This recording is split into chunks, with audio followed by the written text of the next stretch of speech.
শ্রীরামপুরের তৃণমূল কংগ্রেস প্রার্থী কল্যাণ ব্যানার্জির ফ্ল্যাটের সামনে মহিলাদের বিক্ষোভ। কল্যাণ ব্যানার্জির বিরুদ্ধে হাই হাই স্লোগান তুলে প্রতিবাদে সামিল একদল মহিলা। 20 তারিখ সোমবার শ্রীরামপুরে ভোট রয়েছে, তার আগে তার বাড়ির সামনে বিক্ষোভ। কিন্তু প্রশ্ন হচ্ছে কি কারণে এই বিক্ষোভ দেখালেন মহিলারা। মহিলাদের অভিযোগ, মহিলাদের সম্পর্কে আপত্তিকর কথাবার্তা বলেন তিনি, সেই কারণেই তারা বিক্ষোভ দেখাচ্ছেন। বিক্ষোভকারী এক মহিলা বলেন তিনি মহিলাদের সম্পর্কে বিভিন্ন রকমের কথা বলে যাচ্ছেন, তাকে কে অধিকার দিয়েছে মহিলাদের সম্পর্কে তিনি যে মন্তব্যগুলো করছেন সেটা বন্ধ করা হোক। বিক্ষোভরত মহিলাদের দাবি তৃণমূল প্রার্থী যেন মহিলাদের কাছে ক্ষমা চান তার মন্তব্যের জন্য। তারা কোনো রাজনৈতিক দলের হয়ে বিক্ষোভ দেখাতে আসেননি বলেও দাবি করেছেন। আপনাদের শোনাবো রীতা সাউ, বিক্ষোভকারী, তিনি কি বলছেন। আমরা মহিলাদের উপর অত্যাচার করার জন্য আমরা জনগণ হয়ে দাঁড়িয়েছি। আমরা কোনো পার্টি নেই, আমরা কোনো কিছু নেই, আমরা জনগণ হয়ে দাঁড়িয়েছি। আমরা কল্যাণ ব্যানার্জিকে মানছি না, মানবো না। কি অত্যাচার করা হবে? নানা রকম মহিলাদের উপর অত্যাচার, ভুলভাল বকছেন, অন্যবার কি বলে চোর চামার, ভুলভাল বকছেন। আমরা কোনো পার্টি দল নয়, আমরা সাধারণ জনগণ। একদম শেষ বেলায় কেন? আজকে তো প্রচার শেষ বেলায় কেন? আমাদের এত অত্যাচার হয়েছে বলেই আমরা এরকম করছি। এতদিন কেন করলেন না? এর আগে ধরে তো মনে হতো করলাম, এর আগেবার আমাদের যখন দরকার পড়েছে আমরা করেছি। কি চাইছেন আপনারা? আমরা চাইছি কল্যাণ ব্যানার্জি ক্ষমা চান, ক্ষমা না করলে আমরা মানছি না, মানবো না। আরেক বিক্ষোভকারী মহিলা কি বলছেন শোনাবো আপনাদের। এখানে উনি মহিলাদের সম্পর্কে যে ধরনের কথাবার্তা বলছেন সেই কথাবার্তাগুলো উনি যেন বন্ধ করেন। মহিলাদের উপরে ভুলভাল কথাবার্তা বলছেন সেই কথাবার্তাগুলো উনি বন্ধ করেন। যেমন যেমন মহিলাদের সম্পর্কে তো বিভিন্ন রকম কথা বলে যাচ্ছেন। ওনাকে কে অধিকার দিয়েছে মহিলাদের উপরে বলার জন্য? সম্পর্কে কথাগুলো বলছেন কেন? আমাদের তো আর কোনো কিছু দাবি নেই। মহিলাদের সম্পর্কে যে মন্তব্যগুলো করছে সেই মন্তব্যগুলো বন্ধ। বাম বিজেপি আঁতাতের অভিযোগ উস্কে দিয়েছেন কল্যাণ বন্দ্যোপাধ্যায়। তার বক্তব্য, আমার মনে হয় বিজেপি ও সিপিএম মিলে আমার ওপরে যে কোনো মুহূর্তে হামলা করতে পারে। সেলিমের সঙ্গে বিজেপির অসম্ভব ভালো সেট। সেলিম এখানে আসার পর থেকে বিভিন্ন রকমের ঘটনা ঘটছে। ওর সঙ্গে কবির শঙ্কর বোসেরও কথা হয়েছে, ওরা মিলিতভাবে আমার ওপরে আক্রমণ করতে পারে। শোনাবো আপনাদের কি বলছেন কল্যাণ বন্দ্যোপাধ্যায়। না, এডুকেটেড ভদ্রমহিলা কোনো আমি দেখলাম না, কোনো কিচ্ছু না। ইটবাটা ফিটবাটা থেকে তুলে নিয়ে এসছে কয়েকটা। হ্যাঁ, আমি না সেটা আমি দেখিনি।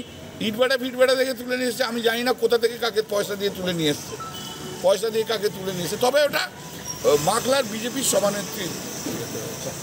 পুলিশ দেখো, পুলিশের কাজ। আমাদের এই পাড়াটা ভীষণ ভদ্রলোকেদের পাড়া। শ্রীরামপুর এমনিতেই খুব ভদ্রলোকের মানুষ বাস করে, ভদ্রলোকের মানুষ সব এখানে থাকে। এখানে এসব কিছু হয় না, কখনো কোনোদিন হয়নি। কিন্তু আরে এইসব দেখে আমাদের ছেলেরা বিক্ষোভ দেখালে বিজেপির সব আর বাড়িতে থাকতে পারবে না। দাদা, প্রার্থী করিয়েছে বলে মনে হয়? হ্যাঁ, আমি সেসব কিছু জানি না। নোংরা বিজেপির দল, বিজেপির টপমোস্ট লোকটাই তো নোংরা।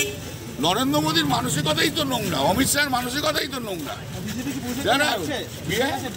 বিজেপি পশ্চিমবাংলা, গোটা পশ্চিমবাংলায় হারছে। বিজেপি তো হারবে তো বটেই, বিজেপি হারবে না তো আর কে হারবে? বিজেপি সিপিএম সব হারবে। এখন আবার সিপিএম বিজেপি একসঙ্গে হয়ে গেছে। আমি যেটা অ্যাপ্রিহেন্ড করছি সেটা হচ্ছে বিজেপি আর সিপিএম দুজনে মিলে আমাকে উপরে অ্যাটাক করতে পারে যে কোনো মুহূর্তে। এটা আমি এখন যা দেখে শুনে যে অ্যাপ্রিহেনশন। সেলিম যেহেতু ঢুকেছে, সেলিম তো একটা মারকুটে লোক, গুন্ডা লোক, সব জায়গায় মারকুটে করে আসে। আর বিজেপির সঙ্গে অসম্ভব ভালো সেট। তারপরে এই ঘটনাগুলো ঘটছে, কাল থেকে তো অনেকগুলো ঘটনা ঘটছে সেলিম আসার পর থেকে। তা সেলিম নিশ্চয়ই একটা প্ল্যান করেছে। ও আর বিজেপির লোকেরা, ওর সঙ্গে কবির শঙ্কর বসুর কথা হয়েছে, দুজনে মিলে প্ল্যানিং সেট করেছে যে আমাকে বোধহয় আমার উপর অ্যাটাক করতে পারে। না না, নিরাপত্তা, মানুষ নিরাপত্তা, কিন্তু আমি বলে রাখছি কিন্তু ওরা এটা করবে। ইলেকশন আসছে তো, ইলেকশন আর তো সমস্ত প্রচার শেষ, এখন কিন্তু ওরা এটা করছে। কারণ আমি সেলিম না হলে হতো না। সেলিম হচ্ছে মানে মূল কারণ। সেলিম তো 1 নম্বরের গুন্ডা, খুনি একখানা। সেলিম গুন্ডা, নোংরা মনের লোক সেলিম। সেলিম এটা করাবে। কিন্তু কবির শঙ্কর বসু কি বলছেন শোনাবো আপনাদের। বিজেপি সিপিএম হাত মানে উনি তো দীপশিতা ধর সিপিএমের প্রার্থীর প্রত্যেকটা দেওয়াল লিখে দিয়েছেন। উনি দীপশিতা ধরের প্রত্যেকটা ব্যানার পোস্টার বানিয়ে দিচ্ছেন, যৌথভাবে লড়ছে। ইন্ডি জোটে কে আছে? ইন্ডি জোটে আছে তৃণমূল এবং সিপিএম, একসাথে ইলেকশন লড়ছে। উনি সব জায়গায় প্রচার করছেন যে যে সিপিএমের যাতে ভোটটা বাড়ে। উনি বিজেপির থেকে ভয় পেয়ে গেছেন। দেখুন, এটা উনি বলছে বিজেপি করেছে, আমি এটা অন্য চোখে দেখছি। আমি দেখছি যে এরা মহিলা। আজকে পশ্চিমবাংলায় মহিলাদের সাথে যেটা হচ্ছে, সন্দেশখালি, কোন্নগরে ধর্ষণ, শ্রীরামপুরে ধর্ষণ, আরও কত মহিলাদের নিয়ে যে ইনসিডেন্টগুলো হচ্ছে, মহিলারা আজকে ক্ষোভ দেখাচ্ছে। কল্যাণ ব্যানার্জি ধরুন, যেটা বলি, মহুয়া মৈত্র যে এত খারাপ কাজ করলো দেশকে নিয়ে, তাকে ডিফেন্ড করলো। যারা যারা খারাপ কাজ করে, যিনি যাদবপুরে প্রার্থী হয়েছেন সায়নী, সে মা কালী, শিব ঠাকুরকে নিয়ে কুরুচিকর মন্তব্য, তাকে ডিফেন্ড করে। আজকে কল্যাণ ব্যানার্জির ব্যবহারের জন্য, উনি যে ব্যবহার করেন, অশ্লীল ভাষা ব্যবহার করেন সবাইকার প্রতি, সেই ক্ষোভটা আজকে স্থানীয়। আপনি তো এটা অস্বীকার করতে পারবেন, এরা সবাই শ্রীরামপুরের নাগরিক, এদের নিশ্চয়ই রাগটা উঠে এসছে। তাই জন্য সবাই এরা বিজেপির লোক এবং বাকি লোককে পয়সা দিয়ে ইটভাটা থেকে নিয়েছে। আপনি কি বলবেন? এটা তো কল্যাণ ব্যানার্জির কথা, পয়সা দিয়ে গুন্ডা ওনারা পালেন, এটা বিজেপির কাজ।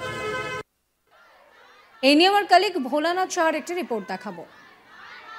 লোকসভা কেন্দ্রে যে তৃণমূল প্রার্থী আছেন কল্যাণ ব্যানার্জি, তার আবাসনে, যেই আবাসনে উনি থাকেন, সেই আবাসনে একদল মহিলারা এসে বিক্ষোভ দেখায়, তারা স্লোগান তোলে।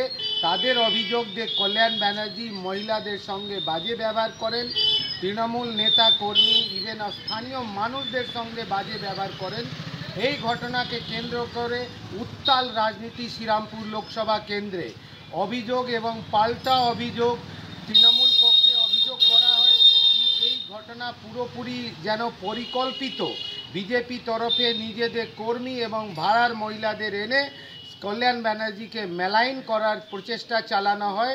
পাল্টা কিন্তু বিজেপি জানায় যে কল্যাণ ব্যানার্জি যে আচরণ আছে তার থেকে ক্ষুব্ধ হয়ে, মর্মাহত হয়ে মহিলারা বিক্ষোভ দেখিয়েছেন।